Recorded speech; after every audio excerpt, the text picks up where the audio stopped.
It's the audio mullet. I'm Doug Tenaple, and I'm here with my buddy Ethan Nicole. Good morning, everybody, or whatever time of day it is for you. That is an awesome-looking pipe smoke I see coming forth from you. I am enjoying some, what is this one? This is called Watson, which is just like a pandering total pipe Sherlock tobacco Holmes. name. Yeah, Sherlock Holmes reference, like novelty. They have a lot of the novelty ones around the Shire, too. All the Bilbo ones and Frodo and Tolkien. And yeah. They know. I'm just sitting out in my garage in my bathrobe with a blanket over my bare legs, and it's freezing. Well, it's freezing for Southern California. It's cold. You couldn't sit in your garage if you were in normal places where it actually gets cold. Oh, yeah, like here in Tennessee, if I went and sat in my garage, I'd be dead before the show was over. I'd be a popsicle. They never name pipe tobaccos like if John Carradine ever smoked a pipe. It'd never be like the Carradine. Yeah. The Robin Williams. You're obsessed with pipe. Oh, yeah. There's got to be some. No? The Lou Gehrig. They never... If you want pipe tobacco to be named after you, don't kill yourself. Don't kill yourself. I mean, Churchill has a cigar named after him, right? The Churchill. Did he kill himself? No. But that's what I mean is war heroes. We name them after heroes, He smoked so much. Yeah, he was a hero of smokers. And Tolkien. Lewis, Chesterton. Is Tolkien named after Tolkien? No. I always resent that the 60s took over Tolkien, man. They were all like Frodo Lives, and they had they thought it was all some kind of a psychedelic tribute to drugs. Really? That's what the resurgence of the Lord of the Rings. That's Lord why of the it Rings. was big, huh? Yeah, it was big in the 60s, yep. Jerks. What'd you do this week? What are you doing? Babylon Being? What did I do this week? I've been selling my Molly Possum book. Like that's what I'm spending my mornings and evenings packing and shipping out and drawing and books. Good. So I thought I'd get kind of like a light amount of little amount of orders on those. I don't know. I've never had an indie book sell well except for my Bears Want to Kill You book. Yeah. And now this one's doing pretty good. I mean, well, hey, that's two. You make up for the two light books. amount of I haven't done much advertising, or anything on it. I mean, I have no paid advertising, but just talking about it online. I'm trying not to annoy everybody, but well, Mr. Nicole, this is how you do crowdfunding and social media on selling your books. Well, crowdfunding is nice because it makes sense to everybody why you won't shut up about it. Because there's like this time when it's like my book's out, I'm still telling you. Yeah, I was trying to find a good context to bring it up. Hey. My book's out again. It's weird because I'm so used to the crowdfunding thing that I'm used to kind of the hard sell. Yeah, you're constantly crowdfunding. Yeah, and go. Hey, everybody. And then I see your book is just out, normal out. And I'm going like, why is this guy telling me about it? As if, that's the old model. Yeah. Look at Ethan crawling along trying to do the old model. But it's working. Twice. Yeah, I mean, I don't know what the numbers are over at the publisher or at Amazon or anything, but I have noticed that a lot of people who never supported my other work are buying this book because it's totally family friendly. So I'm having a lot of people come out of the woodwork from my past, like all those old Facebook friends that find you. Yeah, imagine that. People who know you want to buy your book. Yeah. Yeah, you ever get resentful when people don't support your stuff? They're your friends. There are some friends who I expect them to buy my work, and there's other friends who I know will never be interested, like my kind of blue collar guys that don't read anything. Yeah, I'm like going, I'm not going to bother. I'm not going to even, and they're my best friends. I'm going, hey, buy my book. And sometimes they'll look at me like just going, okay, Doug, how much do you want me to spend? They have the money and they're just like going, there's no interest in the book, but they're going, fine, Doug, because you're my friend. How much do you want me to spend? Mm-hmm. I'll go, well, come in at this. How about the second tier, the second to the bottom tier? And they'll go and they'll just blow money. And sometimes just as a friend, they'll actually do it. And then other friends that are like super fans of my work won't even come in. So you can't control the internet. Yep. Well, you never know who's actually seeing the posts. Yeah, You can post so much. You'll talk to somebody and be like, hey, yeah, so yeah, all that posting about Earthworm Jim I've been doing, right? And they're like, oh, you have? I didn't notice that. Yeah, oh, that drives me crazy. That makes me want to jump off a building.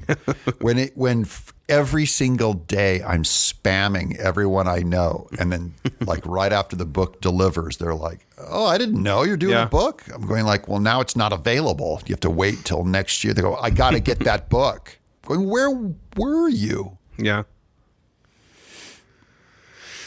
This is why you just can't make it. What about this is the other thing that spooks me. It's like when close friends are trying to sell me a book, I'm going, I'm not going to buy that book. And then, look at how many things your friends have offered where you're going like, I'll just pretend like I didn't see it. Yeah, I feel like I'm pretty liberally, like, if I see somebody that I like them, I try to support as many projects as I can, even if there's many projects I've supported where I really was not into the book at all. It's like, I like this guy. I want them to succeed. No, I do that all the time too, but I can't do it for all of them because I have it's like hundreds. Yeah. Hundreds. Or and I support a lot of Patrons too. Some lady's doing like her whack jewelry line, and I'm just kind of going, oh, okay. I got to buy some whack jewelry. Yeah. Yeah, but anyway. Big boy. Why don't you crowdfund Ollie Possum? Why don't you throw out a Indiegogo? Look, this book's printed. I want to deliver some to you and get some free publicity on Kickstarter or Indiegogo. I think I kind of floated the idea of doing like a Indiegogo for a special edition of it, but I don't think they were down. But the hardcover that they made is pretty nice. So I basically am just doing a special edition through my store where I'm doing a signed numbered book plate in each, like certain number of them, a drawing in there and a limited bookmark and stuff, and then a little art book because I have so much other extra art from the book. You should be crowdfunding that. You're turning down thousands of dollars. Yeah, potentially. Thousands. No, not potentially. Factually, thousands of dollars. Well, I'll wait till the 5th year anniversary or something, and then I'll crowdfund. Well, I'm not going to tell you how to do your business, but you're doing it wrong. Yeah, I don't know on this book. I don't know. I don't know if I had the energy to. I think it's because it's my first novel type book. I had no idea if anybody had actually supported it or not. I've never done a book like this. It's like there's nothing to lose on crowdfunding. There's nothing to lose. You take a picture of it. You put up a campaign. You go, this is a book. I wrote it. Crowdfund it. Go. But if probably right. Yeah, I'm always right. Mm-hmm. What about? So let's talk more about family. How is family working out with being an independent writer, artist, Babylon Bee guy? You've got kids piled up everywhere. Mm. Good. I think just learning to compartmentalize my time. There's always a certain time during the day, pretty much from like 5 p.m. till everybody's in bed. I don't do work at all. I pretty much don't ever schedule anything. Yeah. And then Sunday is purely family day. I don't do anything on Sunday work-wise. And I try not to even get on my phone if I can. We went away this weekend to San Diego, and I mean this will air later, but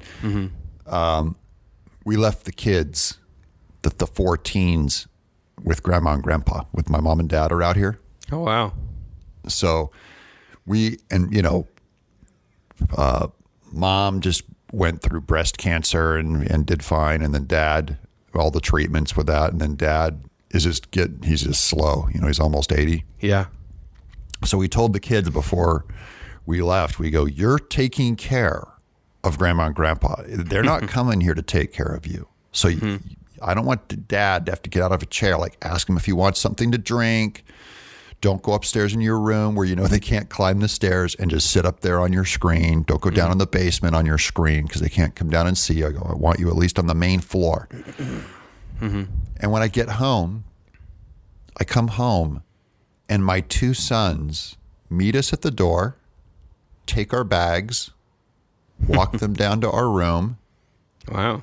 and all the kids are out, happy, ready to hug us, which is stuff they'd never do, like greeting us, ready to hug us.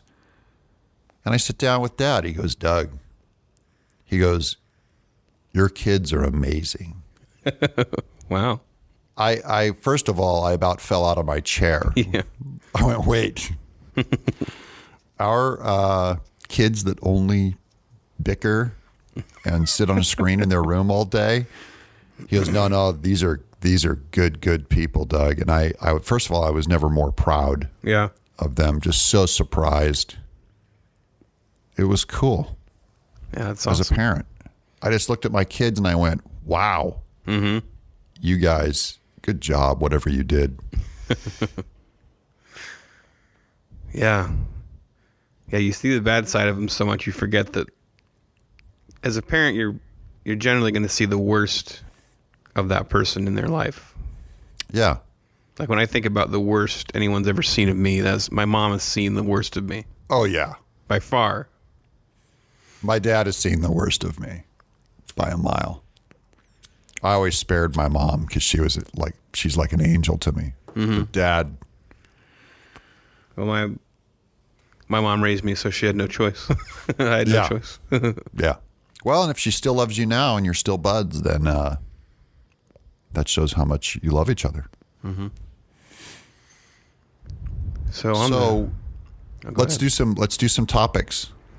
Yeah, well, I'll throw them out there. We were talking about like what's making it, or what's. We were kind of almost getting into it. Yeah, about making it. What is success? Oh man. Or how did you frame it? You framed it some other way when we were talking. Yeah, but that's our last topic. We'll get to that. We'll get doing to the multiple success topics again. Okay. Yeah, we're going to do a bullet point. You give me some thoughts. Okay. So wisdom versus knowledge. Okay. So I think everyone wants to. We really value knowledge more than wisdom. I would say. But in truth, wisdom is better than knowledge, right? That's the Bible. Yeah. Because you don't have to be a smart guy to be wise. Yeah, people either don't know the difference or they just categorize the two words to mean the same thing. Yeah. And they're really different. Wisdom is knowledge well applied, actually, and really you don't have to have that much knowledge to be wise. But knowledge is like you can memorize lists of facts. Yeah, it's facts. Or even you want to show how knowledgeable you are by being able to quote, like IMDb, like all of the actors in a movie or who directed what. That shows your cultural acumen or whatever, but that's not wisdom, right? Because you may have all the knowledge in the world about everything. Like knowledge, you can have a ton of knowledge and be a completely evil psychopath. Yeah. Yeah, that's right. Which they can be very knowledgeable. That is like a false premise of our culture. Like they think that if you just get all the facts, you'll stop being evil. Yeah. Education is the key to getting people out of poverty. Education. It's not, it's wisdom. Because you can be very well educated and have terrible financial, be very unwise with your finances and remain or be a drug addict or whatever. Yeah, I can't remember exactly when this hit me. I think it was when I started to appreciate old people, but just the simple math, which I guess is knowledge, of the idea that if a person has been alive a lot longer than me, then they probably have something to tell me that is useful.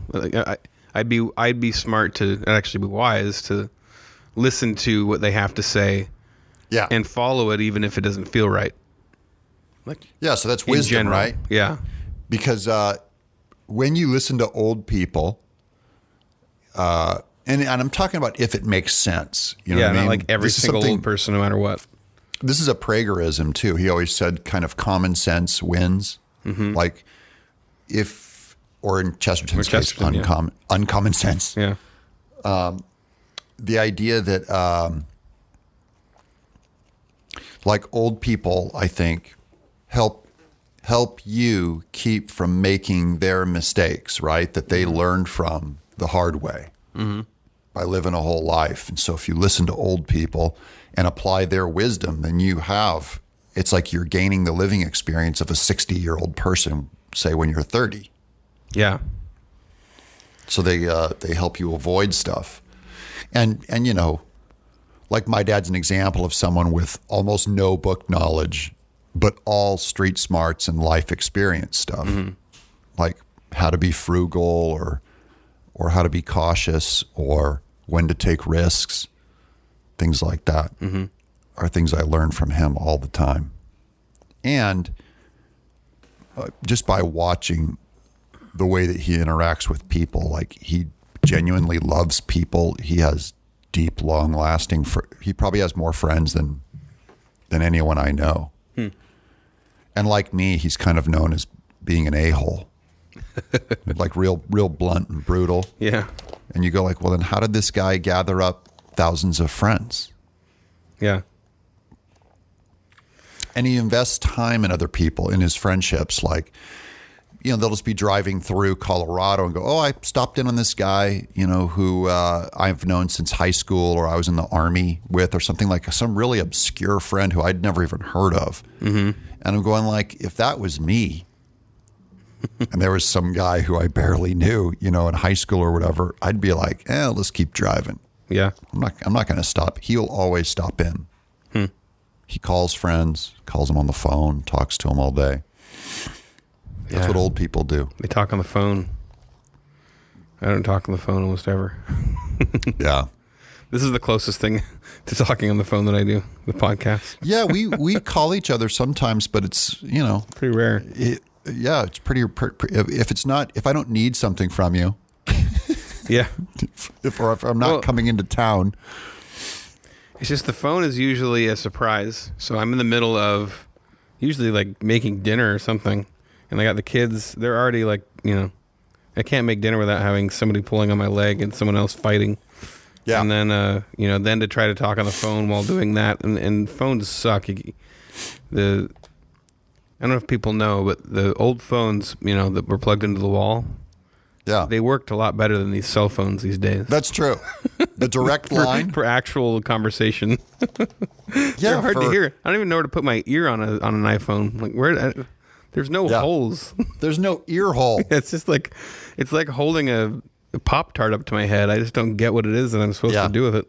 I hope I got the hole. I sound so old right now. Well, I like you. You have called me. It's infrequent, but you've called me. Mm-hmm. The two guys who call me out of the blue, the old guys, it's Mike Nelson, who's wise, and Greg Kokel will call me out of the blue and just to say hi. Hey, catching up. So see, that's kind of like my dad. Yeah. Okay, next topic. Love your enemies. Really, we got that one, huh? Wisdom versus knowledge. I'm just getting some thoughts. But I wanted to know. Do you want to unpack it more? I think it's a big topic. My curiosity about, because I have tried to kind of get into this before. There isn't a moral element to wisdom, right? Like there you isn't? Can't. No, I'm asking. Like, there has to be, right? Like morality is implied in wisdom. Yeah. Well, if you look in the Bible and it's like seek wisdom, and it's like wisdom is the thing that you want. It's not like go for knowledge. Yeah. Read all the great books of the world. It's not that it wants you to be dumb, but it knows that it's you don't morally have to be full of knowledge, like worldly knowledge, or memorize what's hot on, keep up with what's hot on Netflix, or have watched all the episodes of Breaking Bad. Though you might gain some wisdom from the parables. You know, there might be some wisdom there. Don't in cook these that. Stories. Although usually if the stories are written by unwise people, they can just be really stupid throughout. Well, isn't one reason that, because wisdom, I think another thing about wisdom is that it's eternal, right? Like it's timeless. It's always true, no matter what Always era true. you live in, whatever the fashions of the day are. And that's one reason I think it's rejected or not taken seriously by whatever your current culture is. Whatever is time, the idea that things are timeless is not welcome to changing fashions. Yeah. Yeah, wisdom goes deeper, much deeper than knowledge. And that's why I find the Bible fascinating, knowing that it was written over thousands of years. Right? It was like almost 2,000 years, right, of writing? Oh, yeah, Crazy over amount of 2,000 time. years, sure. From the beginning to the last book. Yeah. Yeah. I remember looking up, and it would be as if, like, during, like, the Greek philosophers, if they had started a book and then it had just finished. Like, the last chapter had been written now. That's how long it took for the Bible to be written. Well, and even the Greek philosophers were looking for wisdom. They were looking for old, true things, not... Yeah, but I mean just time-wise. Oh, yeah. If the Bible was written today, it would have had to start... It would have started being written back then in the Greek philosophers as like I don't know. I did the math one time. Yeah. It's just wild to think of a book that would start then and end now, and then. Well, we don't even know of it. It goes back to the beginning. It's in the beginning. It literally went back to the beginning of time. Yeah. So, whenever that was, when God created everything, it starts there. Yeah. And then when He makes the first man, we have an account of that, whether if you think it's allegorical or literal, the wise things that it says about mankind is absolutely true. Yeah. The fall and the nature of men and women and murder and all of that, and then it goes through Abraham and the early actual history of I do believe in a literal Adam and Eve. I do think it all started with two people, two actual people. Mm. I don't know about what breathing into the dirt means and all that. Mm-hmm. It wouldn't surprise me if it was something else besides that, but the idea is that a God breathes life into the particles and made human beings by His will and by His demand, not by natural causes. Mm-hmm. That's where I'm against evolution, is that it demands it be by purely natural. The origin of species is purely natural, with no plan or with no command from a higher mind. Yeah, that just defies reason, actually. Yeah, when are we going to get your buddy on the? What's his name? Yeah, Fuzz Rana. Yeah, I'm doing a show with him. He's coming on my show, I think December 2nd. So I'll reach out to his media person and ask. Our bigger problem is our schedule. Like, what time am I going to tell him to show up? Are you going to hit that if I get a early morning? Yeah, find out. Just try to get a few times from him, and then we'll. Yeah, you can figure one out. Move the kids around. Yeah, I'll make something happen. I'll find a date with you first, and then I'll suggest it to him and see if he can do it. Because we can totally unpack. His book is actually on transhumanism, called Human 2.0, about all the kind of cloning and augmented humans and all that. It's a real fascinating book, and just going through the ethical problems of it. And it's really well thought out and well written. And then, but I really want to pick his brain over creationism, man. Yeah. He's an old Earth creationist. Yeah, I'm interested in that. We've gotten a lot of emails from people asking about that too. Okay, we'll get into it. I was listening to more William Lane Craig last night, and he sounds like a full-blown evolutionist to me. It sounds like he's very sympathetic to that worldview, which is really surprising to me. But he knows things. Yeah, he's a thinker. Yeah, I have to get him on. I'll have to straighten him out on that. Yeah, when we can get him on. All right, I guess we can move on. Okay, love your enemies. These are huge topics.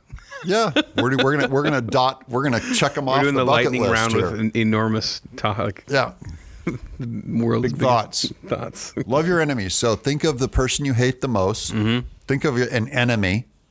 Yep. I don't know if you have enemies. Just one, really. I mean, and that's. There's just one, and it's you. Yeah. Well, yeah. Besides me. Besides you being your biggest enemy, you can think of one person who has it out for you. Yeah, because I married a woman with an ex-husband. So. Oh, okay. Is there? Yeah, I guess that is the key to make an ex your ally. That does happen. Yeah, it happens.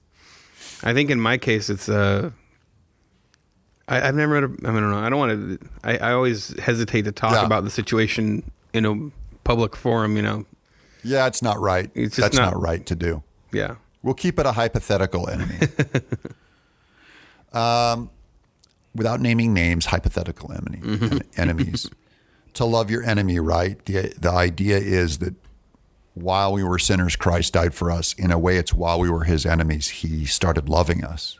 Mm-hmm. Do you think that's the animating spirit behind love your enemies? I don't know if there's a why. You're just told to do it. Yeah, I mean, I think that. I mean, it's because it is wisdom. I think it's deeper than that, than just because we're told to, but because we know. I mean, you meet somebody who hates their enemies, and they're horrible.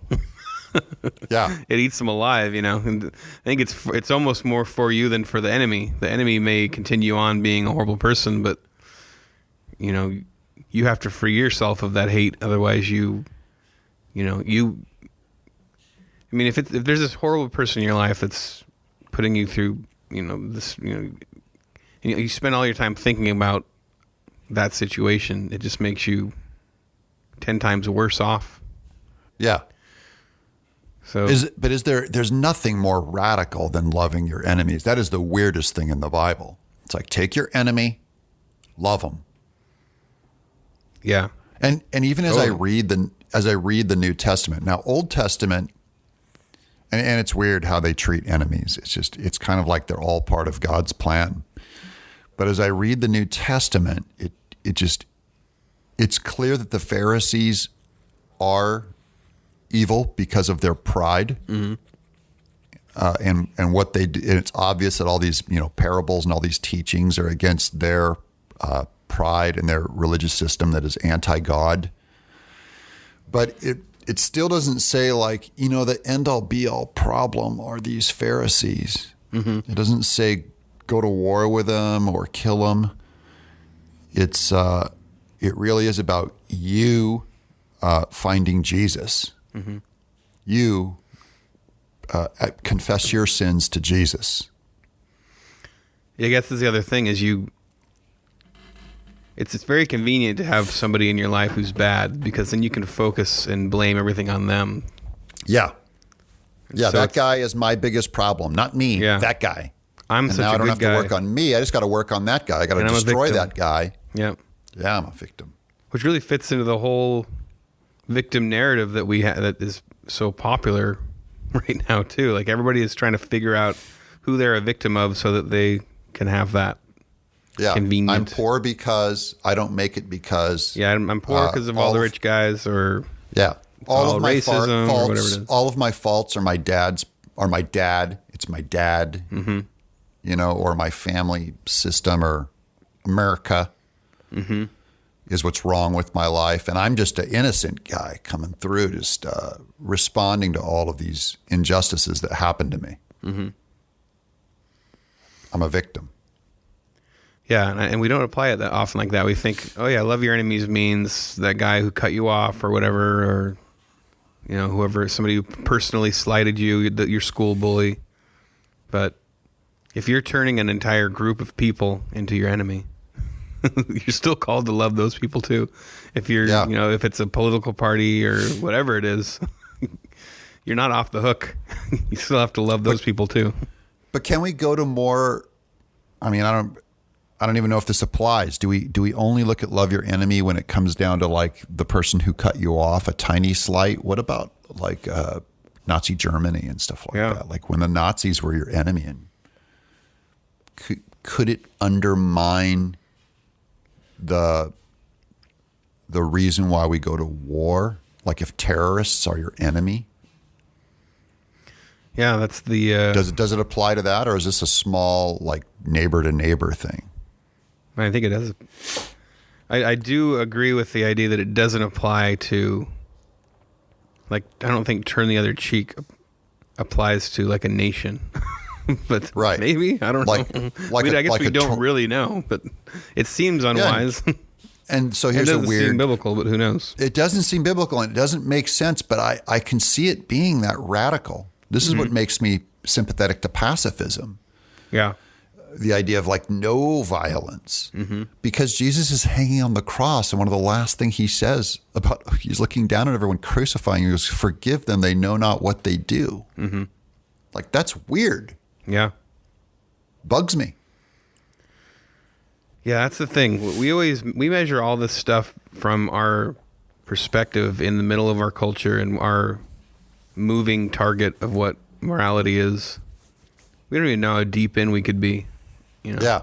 Oh yeah. And I have a feeling, given our nature, that we're not in it that deep. Yeah. I keep looking around at the church and even our Christianity, and I go, I don't think we've been fully turned over to our radical God and Jesus's radical, crazy ways. Like you look at the way he was walking around the earth and the things that he said, it is mind blowing. And it makes me feel like our experience of going to church and plugging it in. Yeah. And kind of having a very safe form of Christianity that I don't think we've been turned over to that radical, insane salvation, like the unleashing of the Holy Spirit, where fire comes down and people start speaking in tongues and people are struck dead by God. And the people are handling snakes. Yeah, handling snakes. That's barely scriptural. You read those snake, you will handle snakes, right? That's in the part of, is it Mark, where it goes like, these last verses weren't in the earliest documents. Someone added them on it. It's actually written in the Bible. These were added on by a guy named Jedediah in Kentucky. This isn't in the This isn't in the Bible, says the Bible. It's like that. But I don't know what to do with that. It's, I'm ready. I mean, when I pray to God, I say, God, help, use me where you want me to go. Help me believe the things you want me to believe.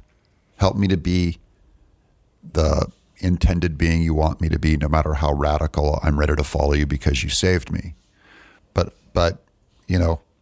forgive my reluctance, because some of this is hard for me to grasp. You're going to have to open up my head and my heart to this, because it's hard for me to just look at it and just obey that. Love your enemies. Yeah. A true enemy. One that was trying to kill my family. Yeah. Is that what you mean? Do you want me to love that guy? Show kindness to him and heap burning coals on his head? Is that what I'm supposed to do while this guy is cutting down my country or cutting down my family? I don't know if I'm that radical. Man, I wonder if this guy would come on. I can't remember his name, but I saw him on this reality show. Or it's not a reality show. It's one of those shows where people tell their story. But he was in a hostage situation in China. This guy held his whole family hostage. I think shot his daughter. Yeah. Him and his wife were these strong Christians, and they ended up leading him to Christ when he went to prison. And I think they adopted his child. But I became his friend on Facebook, and I've messaged him a few times. Dude, let's get him on. That'd be amazing. He's in South Africa, so I don't know what the... Yeah. Yeah, and I always hear about the true lunatics who do follow that stuff. They're always from another country, like the missionaries that come to our church and stuff. We had some guy from Uganda, and his family was killed by another tribe. And he went to that other tribe and he tried to make friends with them and love them. Mm-hmm. These are people who killed his family. Yeah. And you just go, that's crazy. What about the guy, blanking on his name too. Oh yeah, Botham Jean's brother. Yeah. Who hugged the cop who killed killed his brother. Hugged the cop that killed his brother. I remember Pope John Paul, who there was the picture in Time magazine of him holding the hand of the guy that tried to assassinate him, that shot him. Fired it. Though I do feel like it'd be easier to do that if you knew your picture was going to be in Time magazine. Not to Well, he didn't know his picture was going to be in Time magazine. I don't think it was a big... You think it was a big organized... Maybe not Vatican? Organized, but it's... I don't know, because when you're the Pope, everybody's watching. The Vatican did they're doing a sales drive. They go, okay, this is going to be a photo op. It's just, I know, for instance. For instance. On my level, Yeah. I'll have somebody like suddenly, it's only happened a few times, but I'll have somebody come out and like Ethan Nicole is a jerk.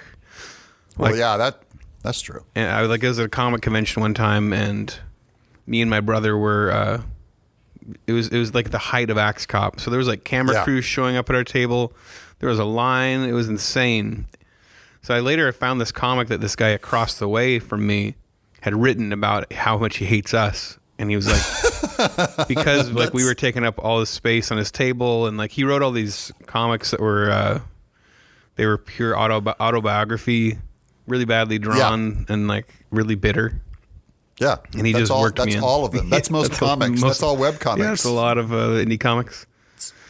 All web comics. All indie comics. Rather than like attack him or whatever or anything, I went on his site and I saw that he had a buy me a beer button. So I just bought him a beer and just said, "Hey, oh, that's good. We're all in comics together. You know, some of us." Yeah, you bought him a beer. I don't know why I'm making it right now. I've always wondered how it happens, and I've always wondered how that guy got his line and why I don't have mine. But at the end of the day, we're all just trying to make it in this insane, bizarre, industry. Yeah. And if you ever have a line, I wish you well. Anyway, but I think, because he posted about it anyway. It was somewhat public because of the way it was done. Yeah. And I just knew it was easy for me to do, like from my position. Yeah. It wasn't the same thing as if I forgave the man who raped my wife or something. Yeah. You know what I mean? Yeah. You also looked magnanimous. It made me look even better, and I was already at my peak. Yeah. So that's all I'm saying. If you're the Pope, so it was, whatever you do, even that was fake love. If you're the Pope and you pick up a Snickers wrapper off the ground, everyone's gonna be that's gonna make the front page. Yeah, even the Pope stops to pick up a Snickers. He thinks of the little guy. Yeah, Mm-hmm. I don't trust even my charity. I am an incredibly charitable individual. I give a ton of money. And I do all kinds of good works, and I don't trust one lick of it. So I don't sit there at night and go have a scoreboard. Yeah, I just count it as nothing. Mm-hmm. It's because I know myself so well. Yeah, we there's nothing worse than volunteering for the Special Olympics. Which we did. We brought the whole family out and volunteered for the Special Olympics. And I just felt like, first of all, I was humbled by these athletes. One of the greatest days of my life, right? But I was just so suspicious of myself the whole time. I'm like, you're, I'm not buying any. I hope no one's buying this crap. And that's how I feel about all the good work. You're supposed to do good work.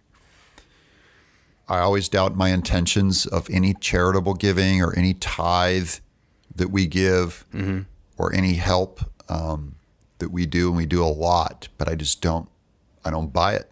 I just do it. Yeah. The few times I've helped out in a soup kitchen or something. Yeah. I don't come out of that thinking oh man, I am a good person. I'm so great. Dude, I really, I do is just think man, there's people living like that. It's just really eye opening to how the world actually is. And you're like, man, the world's messed up. And we do our whole family would go to the Nashville mission, at Thanksgiving and help put meals together and everything. And, I sat across from this black man, probably in his 60s. He could not look me in the eyes, right? He would not make eye contact with anyone. And I brought him his food and just kind of talked to him and said, "Hey, happy Thanksgiving. How are you?" And he said it was his first day out of prison, that he got locked up. I think it was for 40 years. It was 35 years, so it had to be murder or something. And I was just, first of all, just demolished. I'd never met a person like this. Yeah. Just an empty hull. I'd never seen a more empty, like abused, broken person. Yeah. And, I thought I was going to do him a big favor by going up and talking to him. Mm-hmm. And I just got demolished the more I talked to him. And he had a Bible. I said, "Oh, you have a Bible. Are you a Christian?" He said, "Yeah." I said, "Tell me about that." He said he accepted the Lord in prison. And I just never met a more humble, low, destroyed person. Huh. I walked away just almost shaking. And as I looked around at the fellow volunteers, and we're all honkies with our, you put on the plastic gloves to serve the food, and you're bringing trays to them and stuff. And I'm just, I just didn't buy any of it. Yeah. Didn't buy any of it. And not that it's not that it shouldn't be done. It's, but it must be done. Yeah, it's good that it's done. It's not that. It's like, I think it's you're not doing it to prove how good you are, or even that you're earning points. Like, I think that we're also following the idea that serving some soup at a soup kitchen is going to get you out of it. Yeah. Yeah. Sorry. It's awful. And it is, I think it's merciful. It's like God allows us to participate in good charity. It's just good for us. It is a gift for us to get to do it. Yeah. And we still rarely do it. Right. Is my thing. Still rarely do it. Yeah. It's just terrible. Life is terrible. Yeah. This is why I hate everything. We distract ourselves with what life's not really all about so much. Yeah. Yeah, and even our charity is all pretty effed up. Yeah. But do it. But still, as a discipline, you must do what's right. Okay, swearing. Next on the bucket list. We've had a lot of questions on the list. I might be able to read an email. Okay, read an email. I can find it. You might need to fill in some time while I find it. You don't swear, so this isn't about you. This is already about me. I do some. It's funny because, like, around the Babylon Bee guys, I'm known as the swearer because I might drop one swear word every 3 weeks. I hate swearing. I really don't. When I hear it from other people, it is so foul to me. It's disgusting. Okay, so Cameron Belt, good guy. Good man. Oh, I know Cameron. Yeah. I lost my glasses, and my mic's way back here, and my screen's way over there. So you have to go up to read it and then come back and feed the line. I've noticed you're okay with swearing. I also know that you guys are great Christian men. Well, let's not go that far. I'd like to know your thoughts on swearing. To go deeper into that, I'd also like to know if someone taking God's name in vain is more offensive than the F-bomb to you. I have my opinion. I'd just like to know yours. All right. That's it. Yeah. That's the big He had a list of questions, topic. but that was his first one. Yeah, that's a good question. Swearing. Yeah, because I noticed on when we had Mike on, he uses God a lot. His "Oh God." Yeah. Which So I don't ever like being flip about God or Jesus because they're holy to me. Mm-hmm. It's also weird because I might use the God, oh my God, more than I would ever use Jesus. That never comes out of my mouth. Mm-hmm. The Jesus. Yeah, same here. He is holy. The name, in fact, the scripture even talks about his name being the holiest in the world because of what he did. That he could have been high up, as God, but he stepped down and was the servant of man and submitted himself even to death, and that's why his name will be the name above all names. Mm-hmm. So that's actually a pretty easy thing for me to follow. Mm. And it is weird that our cuss words involve God and Jesus. Yeah.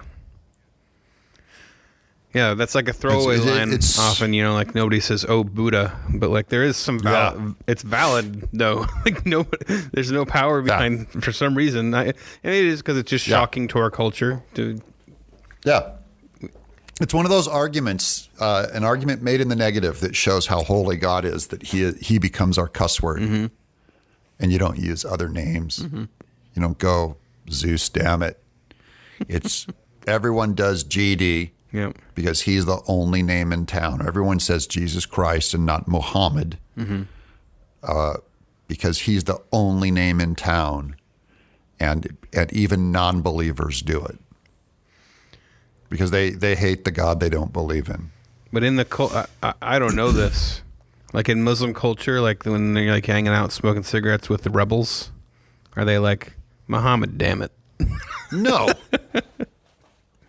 no, I don't know. no, they're not. But that's because he's not real. He's not real.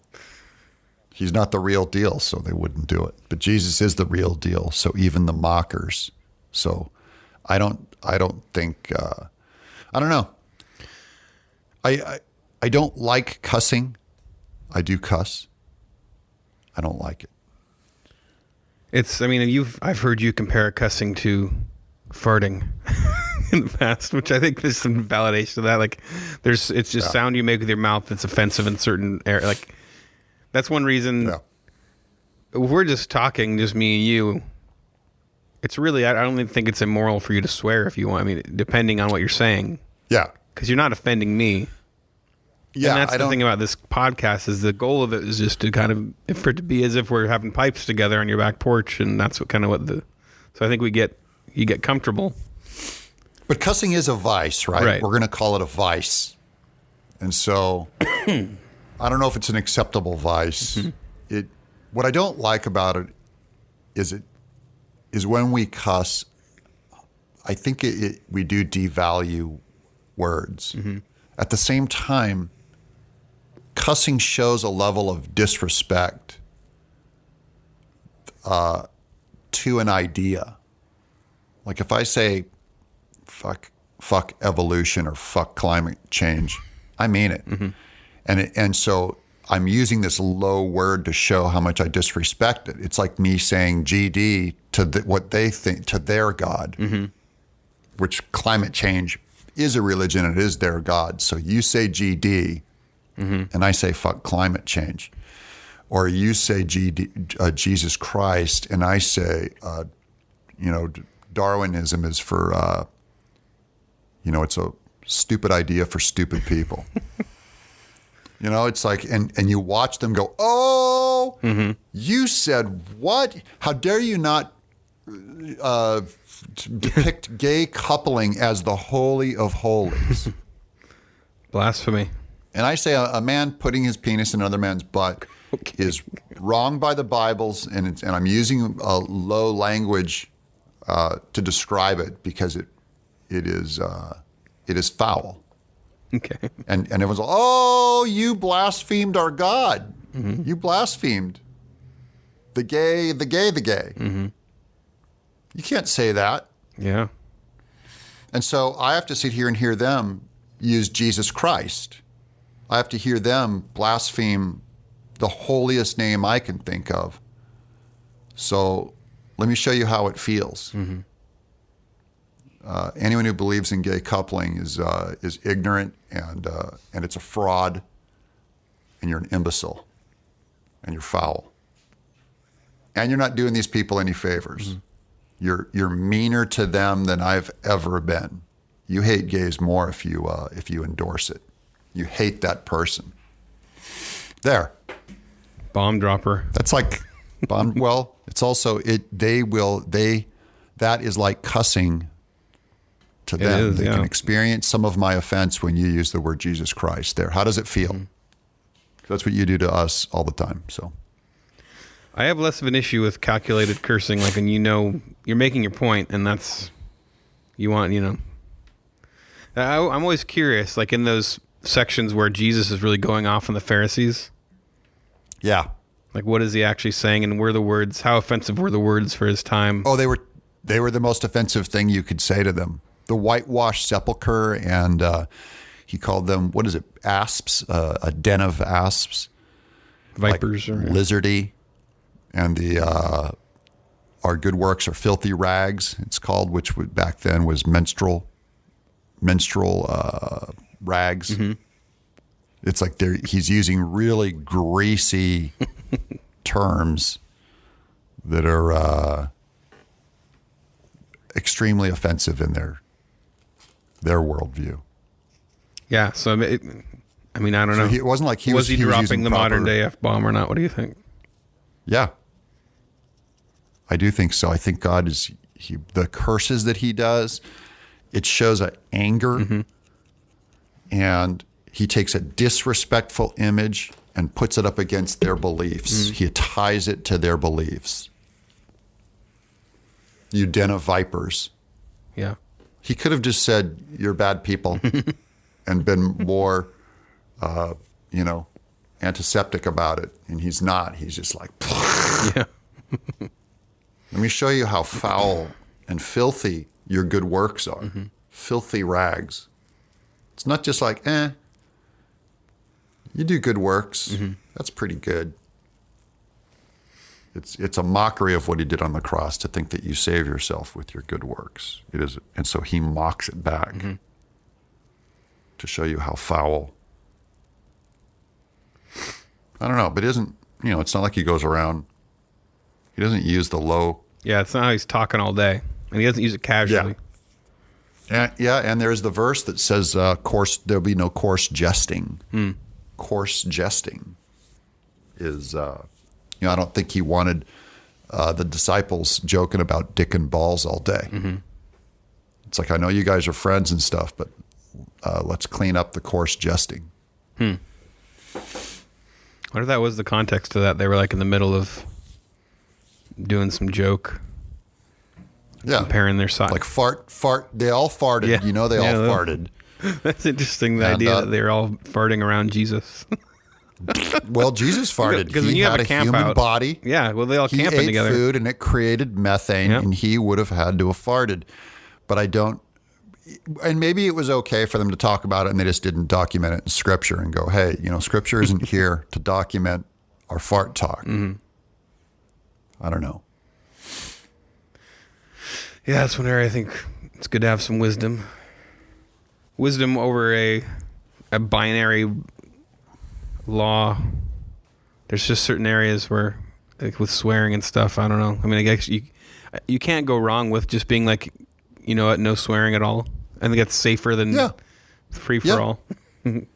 I think it's respectful. Yeah, like I completely respect somebody who doesn't swear at all. Yeah, me too. I pretty much didn't swear. I was pretty low on swearing when I moved to Hollywood. Yeah. And then it's almost cultural. It's like you start to go like, you really stand out in a room if you don't swear at all. And that's not an excuse, but you do start to go like, what swears do I actually find offensive? Like the SH word, I don't really find that offensive. It's poop. Yeah. I'm not afraid to denigrate the great name of poop. But yeah, I don't like it. I mean, I don't like it. I do it. I don't like it. So it's weird how I'm looser about it and I don't do it, and you're like more legal about it and you do it. Yeah. I do what I do not want to do. And there's cuss word do in that. Yeah. I do what I do not want to do. That is what I do. Now, do you feel like, because I've always felt like a lot of Christians get very legalistic about the use of the term God. Yeah. Because I think that using the Lord's name in vain... Aren't you casting it when you say they're very legalistic about? You could also say they're very careful about. Yeah, or they're very. That's fine. Yeah, they're careful about it. But it's more... like I think it's very easy to be a Christian who uses the Lord's name in vain regularly, but you never swear. Yeah. You can, and I think that there's a more insidious use of the Lord's name in vain than saying, "Oh God." Oh, yeah. Well, that's a Pragerism. Is that it's using His name to do evil. Doing evil in His name is what he categorizes, not saying GD. So for instance, if you attribute something to Him that's not Him, like God told me to raise $8 million or He would kill me. was that not Swagger? That was Oral Roberts in the 80s said if he didn't raise like $4 million that God would kill him. Wow. That is blasphemy if I ever heard it. That is foul. Yeah, that's a good example. Some of those prosperity gospel preachers and stuff. I mean, yeah, they're doing evil in the name of God and assigning God's good name to bad things, to ripping people off is disgusting.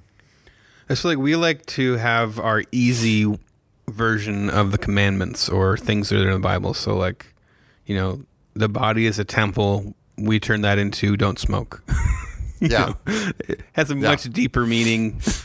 So don't use the Lord's name in vain. Don't say, oh God, like, done. All right. We got that one covered. And then as long as you follow that rule, you can do every other evil in the name of God, and it's not blasphemy. You didn't commit that that easy, cultural, labeled thing that really, I guess, doesn't make sense. Scott Derrickson was always a big defendant of cussing. He always had a foul mouth because he's convinced. He's a convinced cusser. Yeah, he cusses a lot.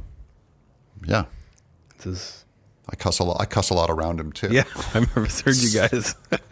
Yeah, I like my cussy friends because then I can just full unleash, and they're not sitting there going like, ah. And you always have the best arguments with big cussers. Yeah. All right. Well, that's settled. Yeah. So, we did. We concluded. It's wrongish. Look at me I'm trying to carve out. I'm trying to protect. Yeah. I'm trying to protect my vice. Don't take that away from me. No, and I don't want my kids to cuss. The beloved Miss Tenaple does not cuss. I've heard her cuss a couple times, but that's the other thing is like when you really, if you hit your finger with a hammer. You just go shoot. I don't know if you're communicating the level of pain to me that saying the true S word communicates. I'm like, wow, you really hurt. I swear the most in the car, like road rage types. And I'm not a huge road rage guy, but like if somebody's suddenly pulls out in front of me and is going really slow or just says something really ridiculous. And I have heard that there's like a survival instinct because when you're driving, things are a little more heightened, and so you get a little more intense. Yeah. The adrenaline unleashes the tongue. One time I dropped my family off and then I was going to go park and I didn't realize that Ezra had stayed in the car. And I thought I was all alone in the car. Yeah. Oh my gosh. And you were letting it fly. Backed out right in front of me or something like that. And I like just let out some like a few choice words. A string. And then he goes, what happened? I'm like, oh gosh, he's right there. Oh, hey, sorry. Hey, you weren't supposed to see that. You were supposed to see reality, son. I was supposed to, well, let me whitewash this sepulcher. Well, and the Bible warns of, can you, I'm always doing the Doug Tenaple version of the Bible because I can't remember all of it, but it's like, there's a long string of curses, and then from the same mouth comes blessings. And it's starting to talk about what it reveals about your heart. And it says, can salt and fresh water flow from the same fountain? Can cussing and blessings come from the same source? And it's implying that you can't get the fresh water from the salt water fountain, so it negates your blessings. But is it okay to say any cuss word you want to about Satan? Right? That's F you, say devil. Satan. I'm sure he's sitting there going, whoa.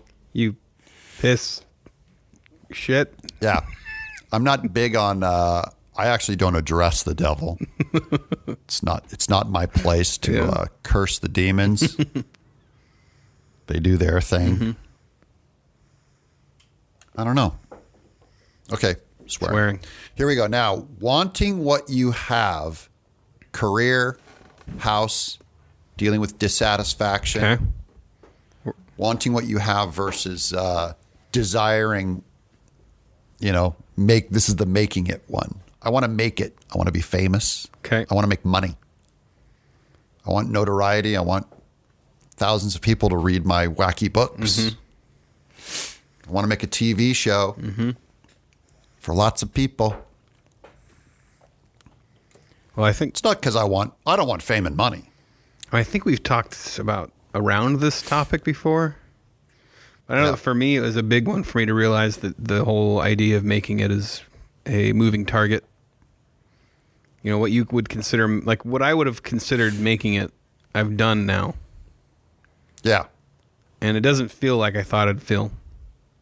Because your realm of possibilities and what you could accomplish, like you just don't even think that you could accomplish getting a TV show seems so out of reach when you're like in high you school. got one. You're like, what? Like, how could that ever happen? So talk about what you thought it would mean before you got Axe Cop. I think a lot of the mindset is that there's certain things that set you for life, and when you're on the outside of an industry like this, you think, because the only stories you see are the ones that are set for life. Like you'll see like a person like, and a lot of them probably even aren't. It just seems like they are, but because you see them keep getting TV shows, you think, oh, that's how it works.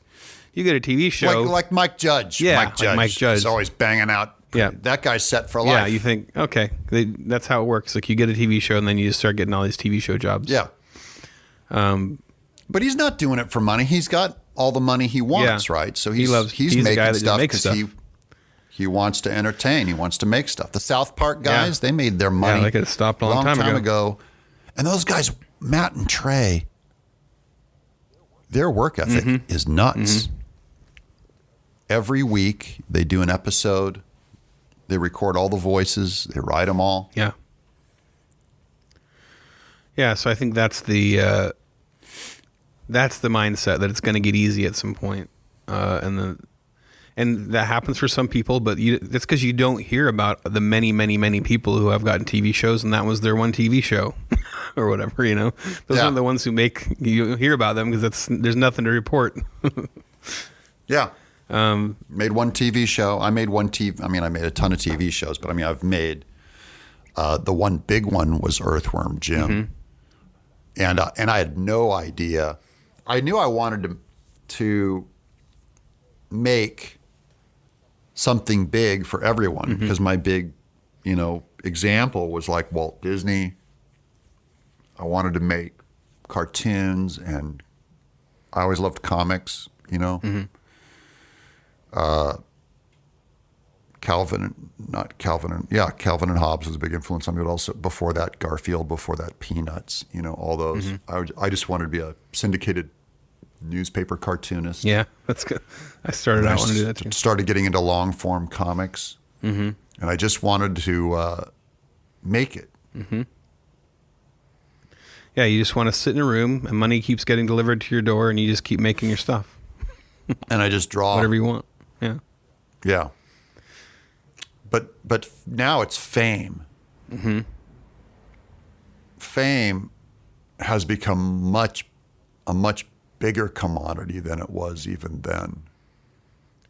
Yeah, I remember how mysterious certain artists were and stuff, like before the internet. Yeah, like I didn't know what Jim Davis looked like when he made Garfield. Yeah, or like I didn't know what that guy, or Beetle, the author of Mort Drucker, Mort Walker, or whatever, whoever did Beetle Bailey and Wizard of Id. I didn't know what those guys looked like. Yeah, I knew their name. You didn't hear because they signed it. You didn't like see them talking and airing their opinions all day on Twitter. Yeah, that's the weird thing about now. Because I remember, it'd be this rare occasion that you might see this person express some opinion or what they look like or whatever. And now it's weird. We're connected to the artists in our lives. And so, yeah, like your personal brand has become this thing, people follow you, not just your art. It's bizarre. Yeah. But you see this in fans who come up or fellow artists who are on their way up going, you made Axe Cop, you're rich. Yeah. I see that comment on you all the time. They're like, you got all that fat Axe Cop money. You and your little brother. Yep. You guys are so... That was that guy across from you, right, at that Comic-Con. Yep.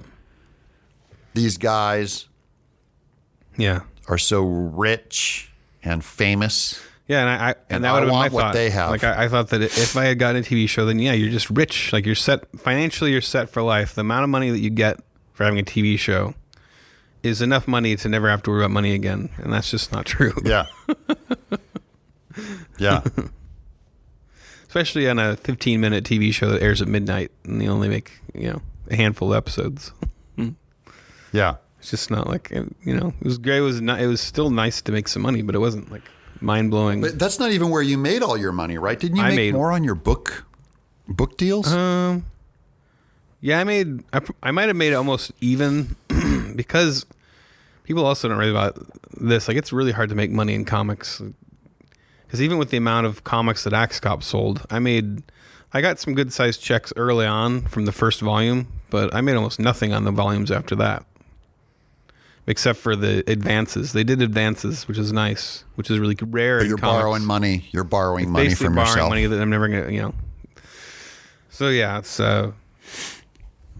which even those were like 25,000, 25,000. It was 20 each deal. I think I did 3 deals that each involved 2 full graphic novels, so it was about $10K per book. But I remember you calculating the hours because you pound those books out. You spend a lot of hours on every panel. They're super detailed, super tight. I remember you figured out that you would make about as much money if you were a barista at Starbucks. Well, for the hourly. When I was looking at what I was making about monthly during actually like the height of Axe Cop, when I had the TV show going and I was selling books, I was making about. It was like a shift manager. It was like the lowest level manager at a Starbucks was what I was making. Yeah. Was what I was making. But to make that kind of money in comics is an accomplishment to have an income. No, I'm not poo-pooing that you tricked the universe into paying you to do comics. It feels bigger. But I want everyone to know, everyone who's that guy who's sitting across from you at Comic-Con going, I just want what he has.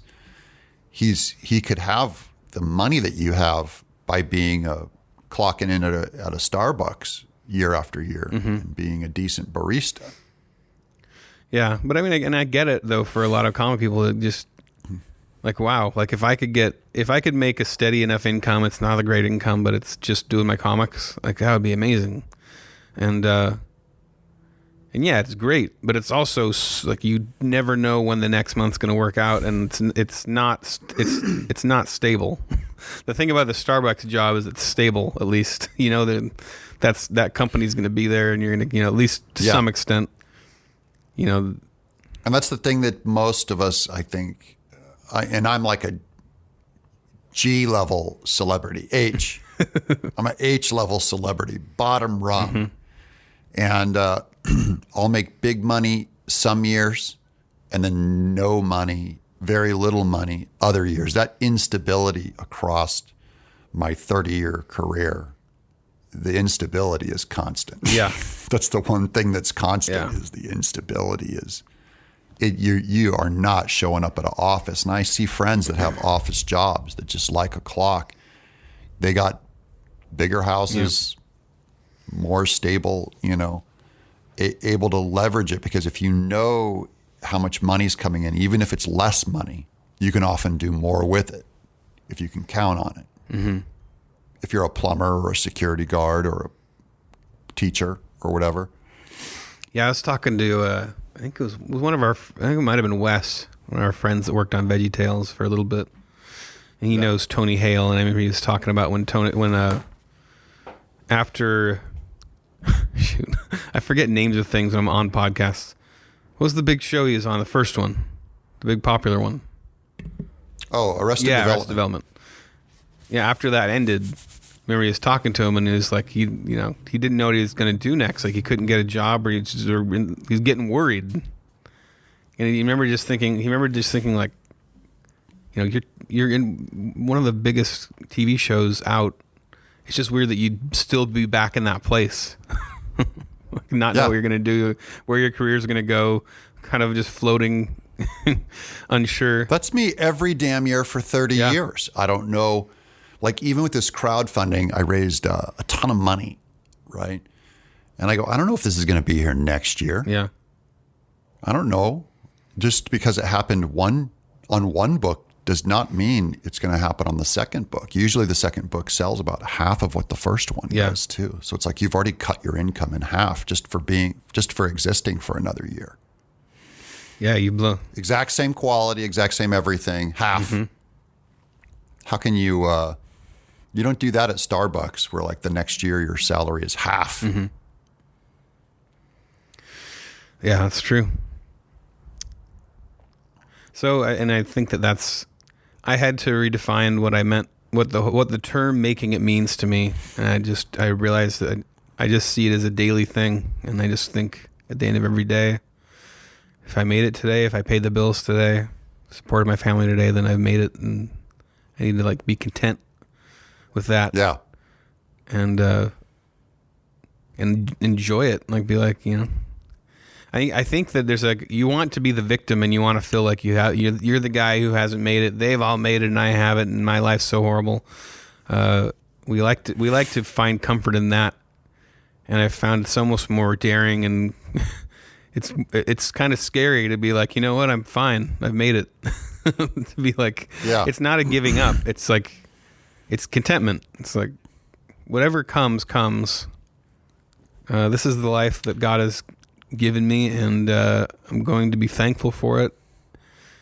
Yeah. And that's wanting what you have instead of always looking at what you don't have, which is the key to unhappiness. Yeah. To want what you have and show gratitude for what you have, it makes you happy. Mm-hmm. Because, and the other thing I think of is like all the years of striving, of just like striving and like, honey, I can't go on this trip because I have to work on this comic. And I can't interact with my kids because I have to work. And then you look back on 30 years and go, you know, half that time was spent being a sweaty ball of stress instead of enjoying that journey of even the down years. I wish I was happier in the downtime. And because the time clicks off and you look back and go, what do I have to show for it? I have money. I have H-level fame. And the things that still really make me happy have nothing to do with that money or that fame. It is that I'm happily married. I'm a follower of Jesus Christ. I have very great, close guy friends. My children made my father proud this weekend. Those things, you can take the H-level fame and all my money. Don't take those other things away. Yeah. We just started a Chesterton reading group with the Babylon Bee guys. Oh yeah, and another guy at our local cigar shop, and we were reading his Defense of the Family, which is one of my favorite chapters he's ever written. Yeah, but he has that line in there when he says he's talking about, you know, you find yourself snowed up and you're in some little house with some strange family, and how, you know, how that's the thing we're all trying to escape, is the person next door. But he says you find that life, and it's a line that I'm curious if I even get it, but he says you find that life is a thing lived from within rather than from without. And I'm probably butchering that line too, but it's a thing from inside rather than from outside. I think that we like I think maybe that's what that life is. It's a giving of yourself rather than a receiving. Maybe that's how it is. Yeah. That there's more reward, and that true life is lived in giving of yourself. Yeah, but we dismiss that as quaint, and it's too that's too hard to do. That's too hard to give than to receive. But that's why we have to keep reminding ourselves with great wisdom from Chesterton is it is better to give than receive. And life is lived within, not without. And it's a warning because our default is to keep going back to, I have to go from H level celebrity to B level. Or that I have to work. Like the whole theme of that chapter is that you think life and adventure and romance is out there and you're going to go find it. Yeah. But really it's like right here. It's right here on your block, your neighbor, your hood, your house, your family. Yeah. And I feel bad for the people that think that their key to happiness is going to be to get that brass ring. When I finally get to direct my movie, when I finally write my book, it's going to be amazing, they say. When I make it as an actor, Yep. when I'm huge, I'll be happy. The people I'm most sad for are the people that I've actually met really successful people in Hollywood who have completely forfeited having a family. Yeah. Or they're just married, but they're clearly never going to have kids because they got too much important being in movies and TV shows for that. Yeah, and they're going to miss out on the richest, the greatest blessing. Yeah. And I always meet fellow married people. The beloved Miss Tenaple and I are about to celebrate our 30th next year, and I meet other couples that are married for 23, 24, 25 years. And I love how they have won. You win. You won everything. And they look at it and go, well, I hope I can win one day. Wait, you guys been married 30 years? 30 years. Does that mean that when you guys got married, can you guess how old I was? You were 5. 9. You were 9. Yeah. That's awesome. Married in 90. Wow. Oh yeah, I was 10. And I can't imagine. I just can't imagine life without Miss Tenaple. I can't. We spent the weekend in San Diego and just jogged around Shelter Island. It was absolute paradise. But it would, how I am alone. I would not be having a good time if I was alone. Well, in theory, I know. Because I was, in theory. Because only you know how you are alone. Because I was with her, it just made everything 10 times more amazing. Yeah. It's all I want to do is be with her. Well, me and Jess went out for drinks last night. Oh, we did it. Good job. Yeah. And that's when we were talking about how we were realizing that we've been together. We've been married, I think, 6 years, but we've been together for about a little over 7 now.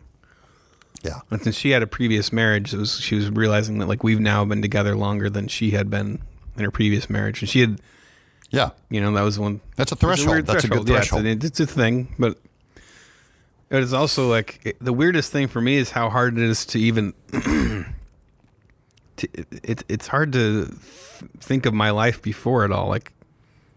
There's just so little there. You're a big man. Now you're a big man, and then you were a shriveled, withering.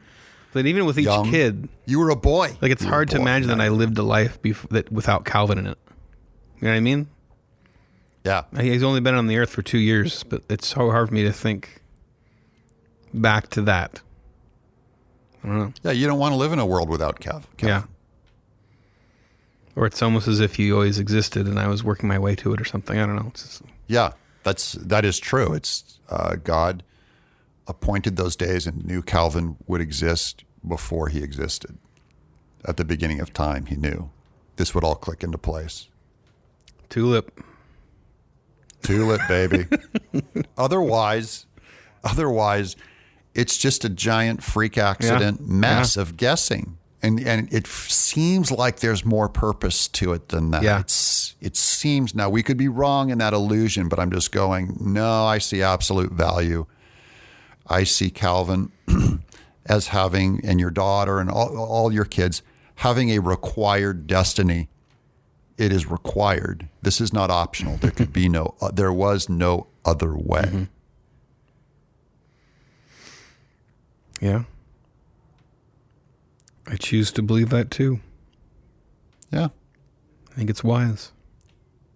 It doesn't make sense the other way. It doesn't make sense that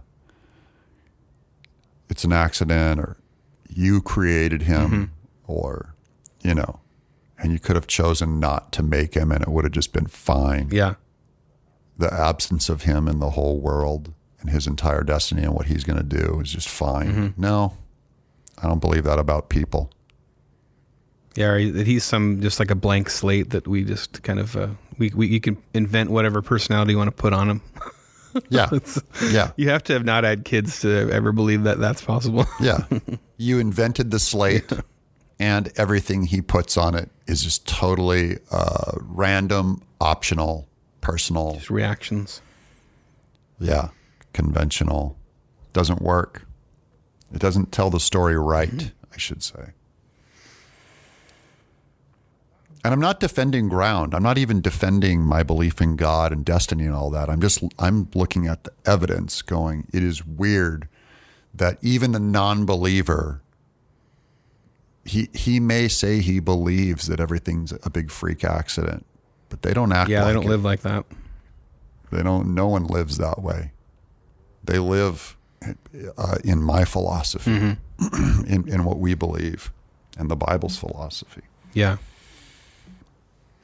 Yeah, nobody who believes that humans are basically insects actually lives that way, except for maybe massive dictators. Even them. A meaningless freak accident of cause and effect materials in the backwater of the universe, insignificant backwater of the universe. BS, dude. If I stole your car stereo, you'd be on the sidewalk crying.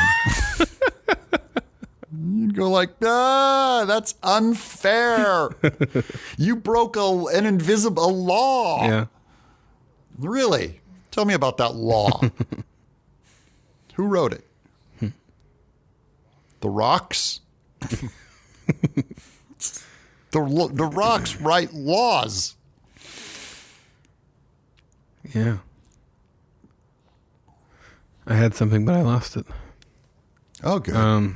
This is our long episode for us. We're like an hour and 20 minutes here.